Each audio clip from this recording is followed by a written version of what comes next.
that's really inspiring from docs.dreadlocks. Go follow him if you got a chance. Hi, I wish if you could put my profile in your next video where you're doing your subscribers' dreadlocks review.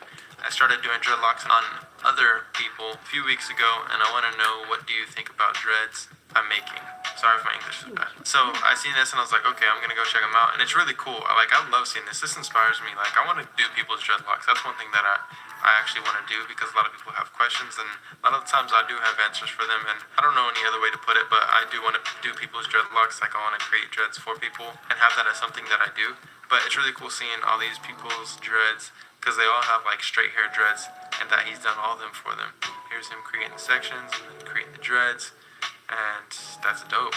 It's so sick. I'm sure he's doing twist and rip, and I'm sure he's doing crochet needling, and that's just what happens, y'all. He could be doing back combing too, but it's one of those straight hair methods. I'm inspired. Here's an interesting question right here. It says, good greetings, I really need your help. I don't know whether or not to get the Lucas Sabat style dreads, which is a freeform set of dreads, allowing your hair to freely form at maybe like a 4B hair type, or your style of dreads with my hair being at like a 3C. Which do you suggest? Thank you sincerely.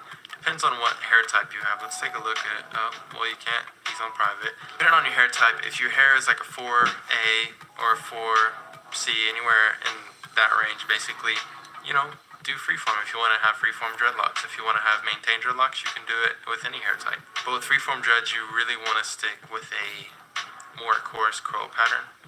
So keep that in mind. But it's all up to you.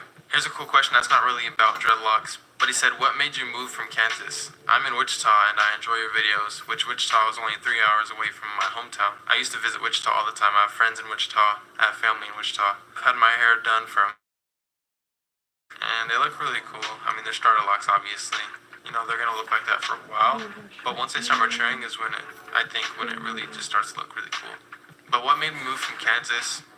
First off, ever since I was young, I didn't really like Kansas. Like, growing up, I didn't like it. I did not like it. I always knew that I wasn't going to always live in Kansas. I knew that I wanted to be where the sun was. I knew I wanted to be where the mountain city, and I knew that I wanted to live closer to the beach. I know that I wanted to live on the west side. There's so many things that went into it that I just knew that I personally liked. But believe it or not, Phoenix was number 2. Like, in my head, I'm like, all right, I want to move to California. But then I didn't want to ruin a feeling inside of me of visiting California, because I like visiting to go to the beach and all that stuff, and visiting because I do have some friends in California, all of that. There's so many things that I like visiting California, but like being in Los Angeles, I can't stand being in Los Angeles. It's just so busy.